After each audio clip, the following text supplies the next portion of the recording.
ఈరోజు తెలంగాణ రాష్ట్రంలో ఎక్కడ చూసినా కూడా బీసీల సమస్యల గురించి తెలంగాణ ముఖ్యంగా బీసీలకు స్థానిక సంస్థల్లో 42% రిజర్వేషన్ కావాలని గాంధీ ఆశ్రమంలో నిరాహార దీక్ష చేస్తున్న మొత్తం సిద్ధేశ్వర్ అన్న, సంజయ్ అన్న వీళ్ళ గురించి చర్చ నడుస్తుంది. సో వీళ్ళందరి గురించి చర్చ నడుస్తుంది కాబట్టి స్థానిక సంస్థల్లో ఖచ్చితంగా ఈ ప్రభుత్వం, కాంగ్రెస్ ప్రభుత్వం, రేవంత్ రెడ్డి ప్రభుత్వం స్పందించాలి. ఎందుకంటే ఇవాటికి 7 రోజులు అవుతుంది, అన్న వాళ్ళ హెల్త్ ఇంకా క్షీణిస్తుంది. ఎందుకంటే బీపీ, షుగర్, సంజయ్ అన్నకైతే ఏమో కిడ్నీ ప్రాబ్లం కూడా వస్తుందంట. అంటే డాక్టర్లు పరిస్థితి చాలా సీరియస్గా ఉందని చెప్తున్నారు. మరి ప్రభుత్వం నిమ్మకం నీరేటువంటి ఎందుకుంది? నేను అడుగుతున్నా ఈ సందర్భంగా ముఖ్యంగా రేవంత్ రెడ్డి గారిని నేను అడుగుతున్నాను, అన్నా మీరు కుమారాంటి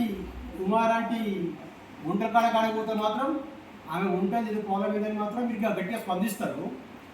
7 రోజుల నుంచి అని నిరాహార దీక్ష చేస్తున్నారు, మంచిగా ముట్టుకోలేదు. మీరు సూపరింటెండెంట్ అడిగి తెలుసుకోండి, ఇక్కడ డాక్టర్లు అడిగి తెలుసుకోండి.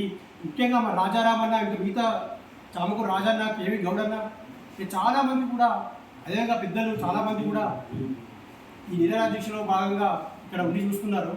మీరు ఒకసారి నిజం తెలుసుకోండి. అంటే మీకు ఉత్తమ్ కుమార్ రెడ్డి అయినా వద్దని చెప్తున్నాడా, వెంకటరెడ్డి అయినా వద్దని చెప్తున్నాడా, లేకపోతే దామోదర్ రాజనరసింహ వద్దని చెప్తున్నాడా? అంటే మీ ప్రభుత్వం ఎందుకు స్పందిస్తలేదు? అంటే మీకు గుర్తుంది మాటలే చెప్పిరా మీరు కామారెడ్డి బీసీ సభలో, కామారెడ్డి జనసభలో ఖచ్చితంగా మాట ఇచ్చిండు బీసీలకి. అంటే ఈరోజు చెట్టుకు లెక్క ఉంది, పుట్టకు లెక్క ఉంది, బర్రెకు లెక్క ఉంది, దుడ్డకు లెక్క ఉంది. అంటే మా బీసీలో లెక్క వద్దంటురా? మాకు రిజర్వేషన్ ఎందుకు ఇయ్యారు? మా హక్కు ఇది, ఖచ్చితంగా మాకు బీసీ రిజర్వేషన్ ఇవ్వాలి. లేకపోతే రేవంత్ రెడ్డి అనే మాటలు మేము నమ్మలేము, కాంగ్రెస్ ప్రభుత్వాన్ని మీరు ఎవరు నమ్మలేరు.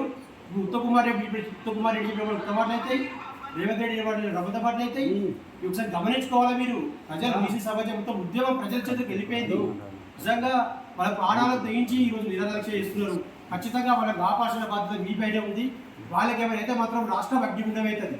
ఖచ్చితంగా చెప్తున్నాం, అలాంటి యువతను అందరినీ మేల్కొల్పుతాం. అదేవిధంగా బీసీ సమాజం మేల్కోవాలి. బీసీ సమాజం అందరూ ఒకదానిపై వచ్చినా కూడా ఇంకా కూడా బీసీ సమాజం ఖచ్చితంగా ఇక్కడ మీ గాంధీ ఆశ్రమంకి పెద్ద ఎత్తున తరలి రావాలని చెప్పి ఈ సందర్భంగా మేము పిలుపునిస్తున్నాం. అందరూ కూడా కలిసి బీసీ ఉద్యమాన్ని పెద్ద ఎత్తున నిర్వహించాలని చెప్పి కోరుకుంటూ జై బీసీ, జై బీసీ, బీసీల ఐక్యత, బీసీల ఐక్యత.